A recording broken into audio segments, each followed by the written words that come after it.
खिलौना हमारे भारत की आत्मनिर्भरता की पहचान बन चुका है। हमारे अभी हाल ही में हुए वर्चुअल टॉय फेयर में मुख्य उद्यमी बनारस के रहे श्री रामचंद्र जी से हमारी विशेष बातचीत हो रही है।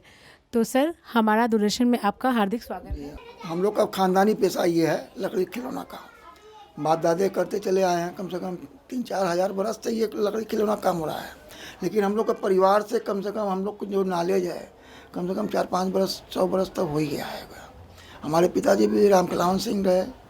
वो पूरे हिंदुस्तान से कोई ऐसा जगह नहीं था जहाँ से उनको सम्मानित न किया गया हो। और उन्हीं के मार्गदर्शन से हम लोग चल रहे हैं। हम लोग को भी राज्य पुरस्कार से सम्मानित किया गया है। माननीय ये आपके उत्तर प्रदेश के योगी जी दिए थे। और इधर विगत साल भर से जो लॉकडाउन रहा और उसके वजह से थोड़ा काफ़ी हम लोग को परेशानी आई है। हालांकि मोदी जी काफ़ी प्रयास किए हैं इस लकड़ी खिलौने के बारे में कि इसको आगे ले जाए और इंटरनेशनल मार्केट में इसको और अच्छा रिस्पॉन्स मिले। समय आएगा, लेकिन होगा, बिजनेस होगा, बढ़िया होगा। लेकिन अभी तक कोई ऐसा ट्रेड फेयर भी लगा हुआ था। 1 महीने हम लोग उसमें थे। हम लोग की ट्रेनिंग भी हुई 2 महीने का, और पैकेजिंग का भी व्यवस्था रहा, जिसमें कि काफ़ी लोग इन्वॉल्व थे। और गवर्नमेंट उनको 300 रुपये पर डे के हिसाब से फैसिलिटी भी दे रहा था। हम लोग भी कार्यरत हैं कि काम आगे बढ़े। लेकिन एक बात बता दें कि हम लोग की जो कला है दिन पर दिन मरती चली जा रही है। सच्चाई ये है, अब कोई आना नहीं चाह रहा है इसमें, क्योंकि एक लेबर का कारीगरी का पैसा 300-400 रुपये में लेबर जो कि अनपढ़ गंवार है उसको मिल जाता है। हम लोग कारीगर हो के हम लोग का कोई व्यवस्था नहीं है। जब तक जान में जान है तब तक हम लोग कर लेते हैं, उसके बाद कोई व्यवस्था नहीं है। आज स्थिति ये हो गया है कि लॉकडाउन की वजह से हम लोग का बिजनेस बहुत चौपट हो गया है। हमारा कई आर्डर थे बॉम्बे के, दिल्ली के, जो एक्सपोर्टर थे, जो विदेश माल भेजते रहे। ये लॉकडाउन में कम से कम कई लाख रुपए का आर्डर हम लोग का कैंसिल हो गया। हमारे पास माल काफ़ी पड़ा हुआ है, जो कि हम लोग अब मजबूर हो गए कि करें तो क्या करें। ये हमारी समस्याएं हैं। अगला सवाल हमारा आपसे यह है सर कि आपका जो ये लकड़ी के खिलौने का कारोबार है, ये भारत के अलावा और किन किन देशों में फैला हुआ है और इससे आपको कितना प्रॉफिट होता है? प्रॉफिट का देखिए, बिजनेस बढ़िया चल गया। फैशन हम लोग का ज्वेलरी का आइटम भी चलता है, हम लोग का नेकलेस चलता है और बैंगल चलता है। हम लोग जो एक्सपोर्टर को माल देते हैं उनके द्वारा विदेश में माल जाता है। हकीकत में हम लोग लोकल सप्लाई नहीं करते, एक्सपोर्टर को ही माल देते रहते हैं। अच्छा, बिजनेस अगर बढ़िया हो गया तो 2 पैसा हम लोग को मिल जाता है। नई बिजनेस हुआ तो बैठे रहते हैं। सच्चाई है कि 8 महीना मार्केट चला, 4 महीना बैठ के हो जाता है। कभी 4 महीना मार्केट हुआ तो 8 महीना बैठ के हो जाता है। फैशन के हिसाब से, जैसे फैशन चला वैसे हम लोग का बिजनेस चलता है। ये हम लोग कैसा। सर, आपने बहुत अच्छी जानकारी दी। तो हम अगला सवाल आपसे यह जानना चाहते हैं कि जो लकड़ी के खिलौने हैं, ये हमारे भारतीय प्रकृति को, जैसे कहते हैं कि हमारा लगाव नेचर से है, हम नेचर के खुद को करीब महसूस करते हैं। जैसे आपके यहाँ काफ़ी सारे लकड़ी के खिलौने लगे हुए हैं, जैसे महसूस हो रहा है कि हम नेचर के पास हैं।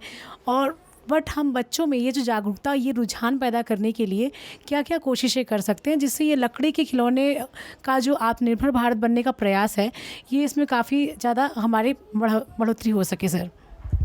हम लोग अपने जो पहचान बनाने के लिए, हमारी जो यहाँ की सांस्कृतिक धरोहर है, इसको बचाने के लिए हम लोग काफ़ी प्रयास कर रहे हैं। और हमारे माननीय जी मोदी जी जब से आए हैं, इसके लिए उन्होंने भी बहुत प्रयास किया है, इसमें कोई शक नहीं है।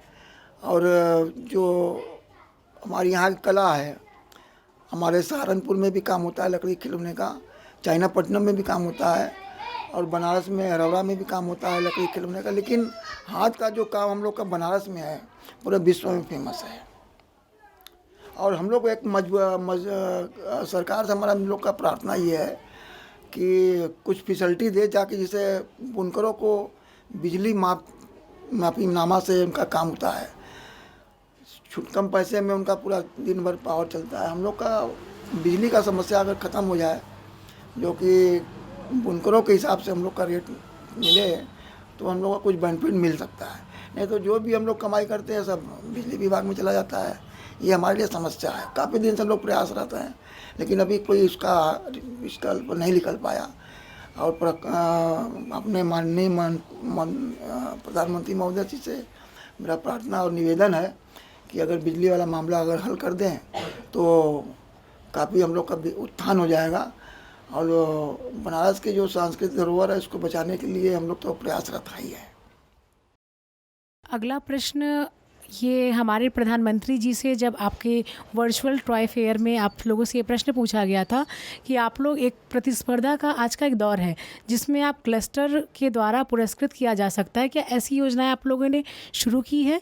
क्योंकि आसपास बहुत सारे कॉम्पिटिटर हैं जो अपने आप को अच्छा दिखाते हैं, मार्केटिंग का दौर है, तो आप जैसे अपने टीम में ही कौन सबसे अच्छा कर सकता है, इस तरह का कोई कॉम्पिटिशन और उस पर पुरस्कार, ये जो उन्होंने एक आइडिया बताया था, क्या उस पर आप लोग काम कर रहे हैं? देखिए, हम लोग कारीगर हैं, है कि नहीं? कारीगरी के नाम पर अगर मान लीजिए हम लोग कला का प्रदर्शन अगर करने के लिए उतारू हो जाए तो बहुत कुछ बनाया जा सकता है। लेकिन समस्या है कि हम लोग के पीछे परिवार होता है, डेली खाने के लिए चाहिए, कहाँ से आएगा? अगर मान लीजिए हम अपनी कला को बहुत अच्छा ले जाने के लिए प्रयास करेंगे तो महीना 2 महीना लग सकता है। अभी बहुत सारे ऐसे आइटम बनाए हैं जो अजीबोगरीब है, आश्चर्यजनक है। हमने अभी घड़ी ही बनाया है, इसको बहुत मतलब कि लोग आप इसे कैमरे पे दिखा सकते हैं? हाँ, ये हमने अभी बनाया है, एकदम नई चीज़ है। अभी कमिश्नरी सभागार में हमने इसको दिया है, प्रेजेंट भी किया है। अब ये हमारे डायरेक्टर साहब हैं, मिस्टर उमेश जी हैं जिला उद्योग केंद्र से, उनका भी पसंद आया है। कई फोटो लगा कर हमको किसी को देना है गिफ्ट, उनके लिए हमने बनाया है। और बहुत सारे जैसे बेटी बचाओ पढ़ाओ बेटी बचाओ का भी हमने ये निकाला है, बनाया है। ये हमारे प्रधानमंत्री जी से भी मेल खाता है। हम लोग भी कोशिश कर रहे हैं कि अब लकड़ी से भी कुछ जुड़ाव बना रहे ताकि हमारे बनारस की सांस्कृतिक धरोहर बनी रहे। सर, अगला सवाल हमारा आपसे यह है कि ये लकड़ी के खिलौने जो हैं जिसमें आपने जिन प्रकार के रंगों का इस्तेमाल किया है, ये सारे कलर्स अपनी तरफ आकर्षित करते हैं, तो आप हमें ये बताइए कि लकड़ी के खिलौने बनाते समय आप ये किस तरह का रंगों का चुनाव करते हैं जिससे आपको ये पता चलता है कि ये रंग इस खिलौने पे जाएगा और ये काफ़ी आकर्षित होगा? और क्या अपने आप कुछ खिलौने हमें दिखा सकते हैं जो सैम्पल के तौर पर जिन्हें अपने दर्शकों के सामने प्रस्तुत कर सकें? हमारे यहाँ देखिए, जो लेद मशीन पर लकड़ी का खिलौने का काम होता है तो चपड़ा होता है, रंग होता है, चपड़ा होता है। चपड़ा से हम लोग कलर बनाते हैं, जो कि कलकत्ता से चपड़ा आता है। हम लोग अपने हिसाब से कलर उसमें गला करके कलर डाल कर बनाते हैं। लाल कलर है तो सिनोरा में लगेगा, कहाँ लगेगा। फैंसी कलर है तो उसके हिसाब से कलर बनाते हैं। अच्छा, उसके बाद कलर के हिसाब से हम लोग सामान भी बनाते हैं, जिसकी जैसे संथाल है, जोकर है, हफ्सी है, डांसर गुड़िया है। इन लोग में कलर लगाने के लिए हम लोग अपने हिसाब से कलर बनाते हैं। और अब बच्चों को खेलने के लिए जैसे देखिए, अब ये सब ये वाटर कलर है, वाटर कलर लगा करके इसमें पॉलिश किया जाता है। ये भी एक बच्चों को खिलौने के लिए काम है। और ये भी है आपका वाटर कलर है, बच्चों को खेलने के लिए बनाए हैं। जैसे ट्रक बनाए, ये बच्चों को खेलने के लिए यूज पीस भी है, इसमें सामान भी आप रख सकते हैं। इसमें मोबाइल रख दीजिए, पड़ा हुआ है शोकेस में ऐसे पड़ा हुआ है। तो ऐसे बहुत सारे हमारे पास सामान है, सजाने के लिए भी सामान बना हुआ है। और बैंगल हमारे पास है जैसे पहनने के लिए। तो सामान के लिए तो हम लोग पसंद करते हैं, जिसे अच्छा सामान बनाना है उसके हिसाब से कौन सा कलर यूज करें। तो हम लोग के दिमाग में हमेशा चलता रहता है कि ये कलर रहेगा तो मार्केट में चलेगा। अच्छा, हमारे मोदी जी चाइना को मात देने के लिए बहुत प्रयास किए हैं। मेक इन इंडिया का भी इन्होंने नाम दिया, इसमें काफ़ी प्रयास किए हैं और कार्यरत भी लोग हैं। और हम लोग भी प्रयास में है कि अपने हिंदुस्तान की मान मर्यादा बनी रहे, इसके लिए हम लोग भी आगे आए हैं दौड़, उसमें कोई दो राय नहीं है। हम लोग लगे हुए हैं और उनका अगर सहयोग रहा तो आगे हम लोग का काम होगा। अच्छा, हम लोग एक बात और भी चाहते हैं माननीय प्रधानमंत्री जी से कि विश्वनाथ कॉरिडोर है, हम लोग को कम से कम 2 जगह दिया जाए ताकि हम अपनी अपनी चीज़ को प्रदर्शित भी कर सके और मार्केट भी हम लोग को मिलेगा। बिनियाबाद पार्क में भी बन रहा है, बहुत बड़ा मार्केट बन रहा है, उसमें भी जगह दें। गोदौलिया पर जो मछली मंडी रहा उसको तोड़कर बन रहा है, कहीं जगह अगर देते हैं तो हम लोग का विकास होगा।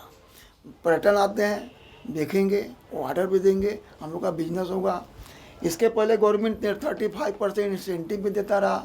अगर मान लीजिए हम लोग विदेश माल भेज रहे हैं तो 35% इंसेंटिव भी ख़त्म हो गया, एकदम बंद हो गया। लेकिन अब लोग है कहा कि जो रेट हम लोग का है उस रेट से हम लोग माल बेच रहे हैं। बहुत बहुत धन्यवाद सर, आपने हमारे दर्शकों को इतनी अच्छी खिलौने के बारे में जानकारी दी और आपके पास काफ़ी अच्छे खिलौने की कलेक्शन उपलब्ध है। तो आपकी जो ये मांग है हम अपने प्रधानमंत्री जी तक ज़रूर पहुंचाएंगे कि जिससे आपकी ये मार्केटिंग है, आपका व्यवसाय है, ये भारत को आत्मनिर्भर बनाने में काफ़ी महत्वपूर्ण योगदान दे।